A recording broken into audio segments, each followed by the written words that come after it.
E assim, um aviso pra galera que usa esses vapor, né? Você usa isso, tem nicotina, é igual cigarro. Mesma coisa.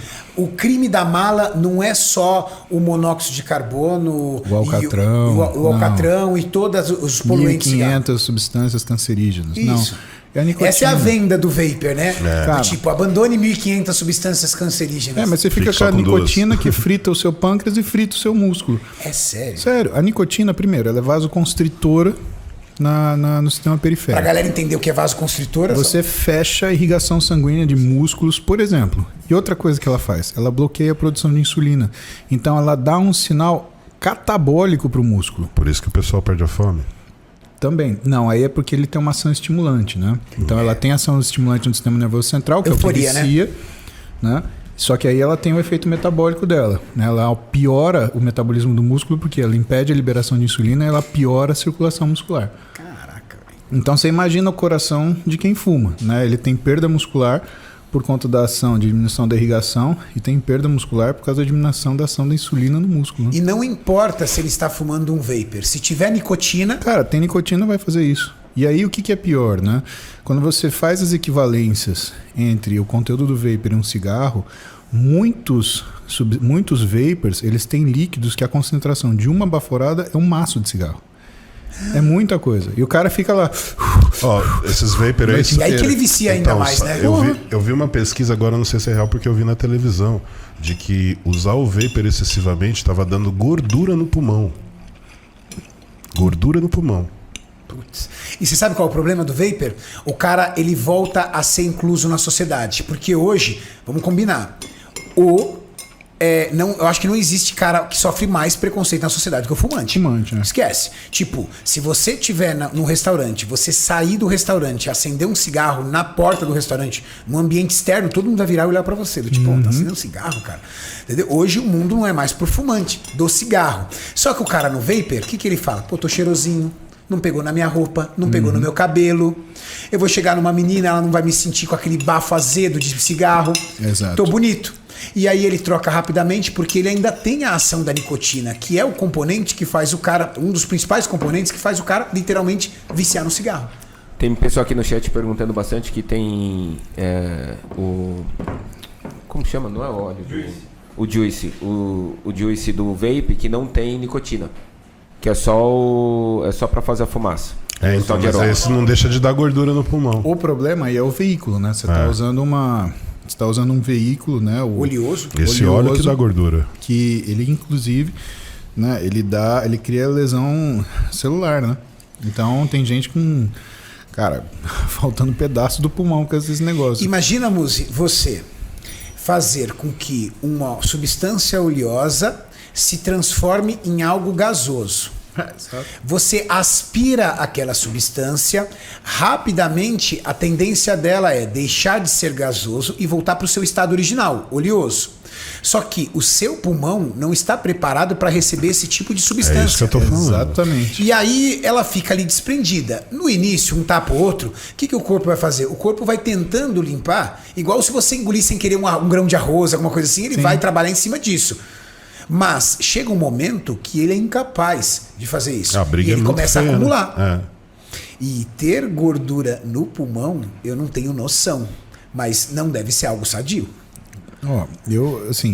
Isso eu não vi, Júlio. Vou até estudar para dar uma olhada. Pode olhar que eu vi essa reportagem. Agora, o que eu te falo? Qualquer coisa que você coloque em contato com o alvéolo, duas coisas vão acontecer. Você vai ter agressão celular e, segundo, você vai ter diminuição do que é a sua troca gasosa. E o grande problema é que eu vejo a galera do vapor, não é que nem cigarro, porque o cara pegava, fumava um cigarro, saía fora, e dali 1 hora, 2 horas e fumava outro. O cara fica com o negócio na mão direto. Bobeou, Cara, sabe, será que você... É como se você usasse muito mais do que um cigarro. Então você, tudo bem, tira as 1.500 substâncias cancerígenas, mas você tá botando... 5 vezes, 6 vezes, 10 vezes mais nicotina. Exato.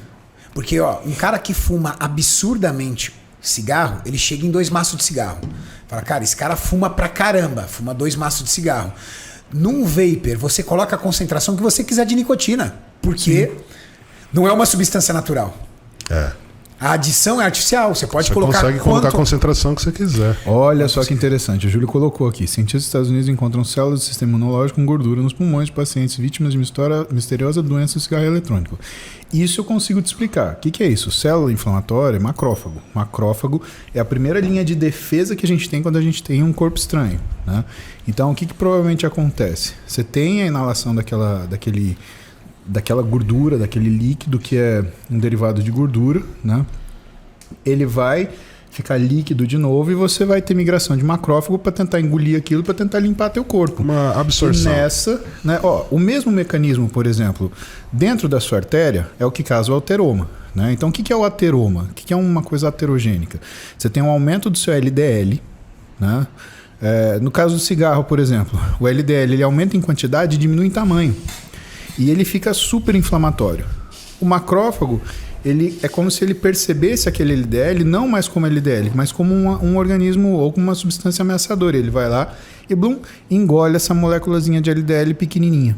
Só que o problema é que tem milhares e milhões.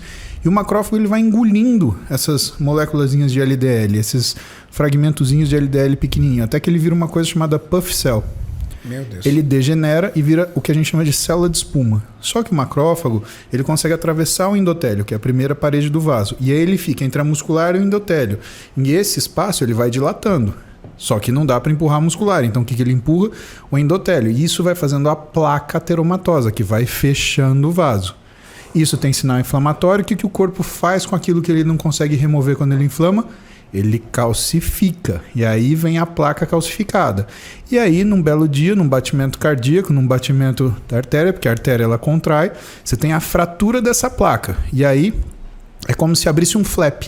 Quando você abre esse flap, todo esse conteúdo inflamatório máximo, ele entra em contato com o sangue. E o sangue fluir, ele obedece uma coisa chamada tríade de Virchow, que é o quê? Para o sangue ele continuar no vaso sem coagular, ele não pode ter distúrbio de fluxo, não pode haver distúrbio de endotélio e não pode ter distúrbio da concentração e do componente sanguíneo. Tem que ser uma rodovia limpa. Então, quando faz esse flap e expõe esse conteúdo aterogêneo, esse conteúdo do ateroma, né, você tem uma mudança do endotélio e você tem uma mudança de fluxo. O que o sangue faz? Coagula. Quando ele coagula, se é dentro do coração, você infarta. Se é no cérebro, você faz um AVC. E aí que tá, essa que é a caca. Então, esse é um exemplo que é mais do dia a dia, né? A formação, a fisiopatologia da formação do ateroma e da coagulação intravascular determinada pela ruptura da placa ateromatosa. Mas a mesma coisa do macrófago ir lá, olhar aquela gordurinha e englobar ela e virar uma célula de gordura, virar uma célula espumosa, né? E isso piorar o que é a resposta inflamatória acontece também.